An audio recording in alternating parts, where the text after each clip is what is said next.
कैसे हैं आप लोग। मैं गौतम कुमार ज्ञान मंत्रा के यूट्यूब चैनल में आप सबों का स्वागत है। आज आप लोगों के लिए फिर से एक नया टॉपिक लेके आया हूं, इंटीजर्स।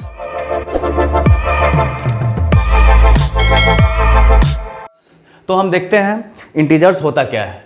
इंटीजर्स होता है a natural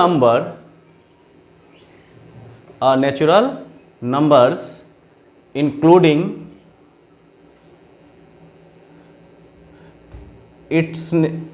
their negatives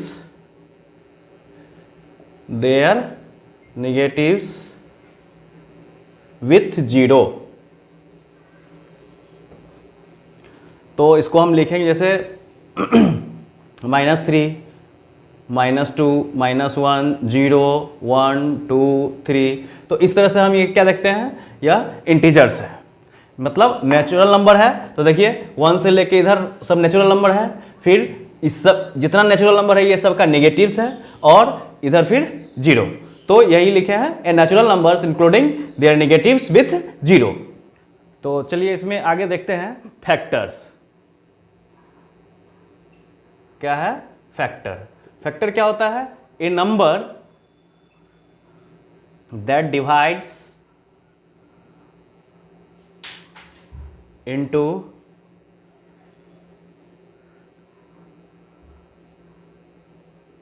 another number exactly का मतलब क्या हुआ? exactly का मतलब हो गया विदाउट लिविंग अ रिमाइंडर,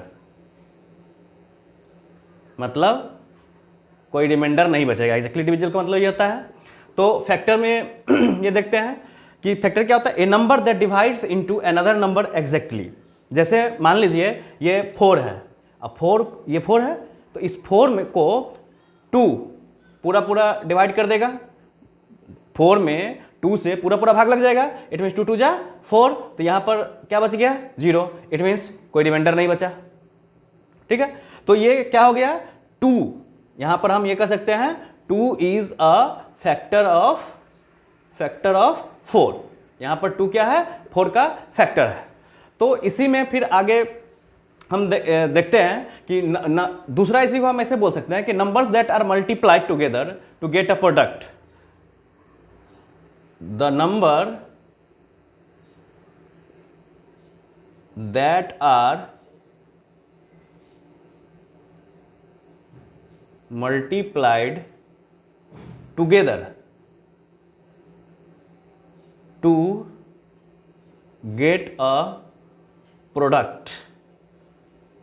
जैसे हम दो नंबर ले लें, यहां पर 2 ले लेते हैं और 3 ले लेते हैं, तो 2 और 3 ये क्या देगा? 6 देगा। तो देखिए ये एक प्रोडक्ट दिया, दो नंबर मल्टीप्लाई होके, तो ये 2 और 3 ये दोनों क्या है? 6 का फैक्टर है। 2 और 3 दोनों क्या है? 6 का एक फैक्टर है, अलग अलग ये फैक्टर है। तो यही चीज यहां पर इसको दूसरा पॉइंट बना दीजिए। The number that are multiplied together to get a product is known as factor.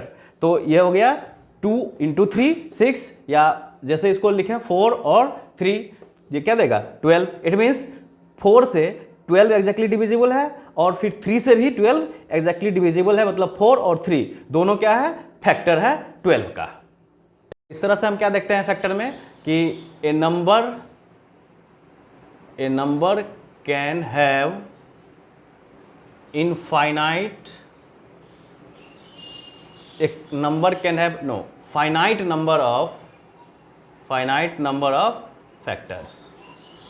ठीक है, तो इसका एक एग्जांपल ले लेते हैं। जैसे 12 लिए, तो 12 में 12 किससे किससे डिविजिबल होगा? जिससे जैसे ये डिविजिबल हो जाएगा वो इसका फैक्टर होगा। जैसे ये 1 से हुआ, 2 से हुआ, 3 से होगा, 12, 3 4 12, 4 से, 6 से, 12 से। तो इसको हम काउंट कर सकते हैं सब फैक्टर को। तो इसका मतलब ये फाइनाइट नंबर ऑफ फैक्टर है, फाइनाइट नंबर ऑफ फैक्टर्स है। अब है मल्टीपल। नेक्स्ट है मल्टीपल। जैसे देखिए the number obtained by multiplying the given number by a natural number. मतलब कोई नंबर जो है, कोई नंबर दिया हुआ है, जैसे मान लीजिए एग्जांपल देख लेते हैं। जैसे हम 4 ले लेते हैं और यह 6 ले लेते हैं। तो यहाँ हम क्या देख रहे हैं? 4 6 24। तो यहाँ पर हम क्या देख रहे हैं कि ये 24 जो है यह 6 का मल्टीपल है, 6 का मल्टीपल है और 4 का भी मल्टीपल है। तो जैसे यहाँ पर बताया गया कि कोई गिवन नंबर है, जैसे 4 था, कोई नेचुरल नंबर 6 है, इसको इससे मल्टीप्लाई किया तो ये मिला, तो जो मिला यह इसका मल्टीपल है। ठीक है। Properties of integers on addition, मतलब एडिशन के केस में इंटीजर का प्रॉपर्टीज क्या क्या होता है। पहला होता है क्लोजर प्रॉपर्टी। क्लोजर प्रॉपर्टी कहता है कि the sum of two integers is always an integer, मतलब किसी भी दो इंटीजर को ऐड करेंगे तो जो सम मिलेगा वो भी क्या होगा, इंटीजर। जैसे यहाँ पर 3 और 5 को लिया तो 3 भी इंटीजर है, 5 भी इंटीजर है और इसका सम 8 आया, 3 + 5 8, तो ये भी क्या हो जाएगा, क्लोजर प्रॉपर्टी। मतलब ये दिखाता है ये क्लोजर प्रॉपर्टी। फिर 9 है और प्लस -2 भी इंटीजर है, 9 भी इंटीजर है, दोनों का सम निकाले तो प्लस माइनस माइनस 9 - 2 7, तो ये भी 7 भी क्या है, एक इंटीजर है। तो इस तरह से क्लोजर देखते हैं कि इंटीजर जो है क्लोजर प्रॉपर्टी होल्ड करता है एडिशन के केस में। अब है कम्यूटेटिव प्रॉपर्टी। कम्यूटेटिव प्रॉपर्टीज में ए और बी दो ऐसा इंटीजर ले लेते हैं जिसको हम a + b करें या b + a करें, फिर भी हमको हमेशा रिजल्ट सेम ही आना चाहिए। तो 3 + 7 या 7 + 3, मतलब इसके डिजिट का हम नंबर को के स्थान को बदल दिए फिर भी कोई प्रभाव नहीं पड़ा, तो हम इस प्रॉपर्टीज को कहते हैं commutative properties of integers on addition. Addition के केस में इंटीजर जो है वह कम्यूटेटिव प्रॉपर्टीज होल्ड करता है। तीसरा है एसोसिएटिव। एसोसिएटिव में हम तीन इंटीजर लेते हैं, 3 इंटीजर्स लेते हैं, जैसे a b c 3 इंटीजर्स ले लिए और इस तरह से लिए हैं कि पहला में दूसरा तीसरा को जोड़ के ऐड कर दी, फिर पहला दूसरा को ऐड करके तीसरा में ऐड किए, तो दोनों केसेस इसमें भी और इसमें भी दोनों इक्वल आना चाहिए। जैसे यहाँ पर 3 8 2, तो पहला नंबर हम 3 रखे, फिर b + c को जोड़े, मतलब 8 + 2 को ऐड किए, फिर 3 + 8 और 2 बाद में, तो देखिए 3 रहा, 8 + 2 10, यहाँ पर 8 + 3 11 और ये 2, तो 3 + 10 13, 11 + 2 13। तो हम क्या देख रहे हैं कि इस तरह से a + b + c या a + b + c, तो इस केस में भी इंटीजर एसोसिएटिव प्रॉपर्टी होल्ड करता है। फिर है एडिटिव आइडेंटिटी। देखिए इसको सीधा समझिए कि कोई ऐसा इंटीजर जो किसी दूसरे इंटीजर में अगर हम उसको ऐड करते हैं तो उसमें कोई प्रभाव नहीं पड़ता है, वही इंटीजर आता है। जैसे हम यहाँ a और 0 ले लिए हैं, तो a और 0 को ऐड करेंगे या 0 में a को ऐड करेंगे तो हमें a ही मिलेगा, तो तब ये 0 जो है वो क्या कहलाएगा, एडिटिव आइडेंटिटी कहलाएगा। फिर उसी तरह एडिटिव इनवर्स है, तो दो इंटीजर को अगर ऐड करते हैं और जो रिजल्ट मिलेगा हमको वो अगर आइडेंटिटी आ जाए, मतलब एडिटिव आइडेंटिटी मींस 0 आ जाए, तो ये एक दूसरे का क्या कहलाएगा, एडिटिव इनवर्स। जैसे 2, तो 2 में -2 ऐड करेंगे तो 0 देगा, या -2 में 2 ऐड करेंगे तो 0 देगा। इसका मतलब 2 -2 का इनवर्स है और -2 2 का इनवर्स है।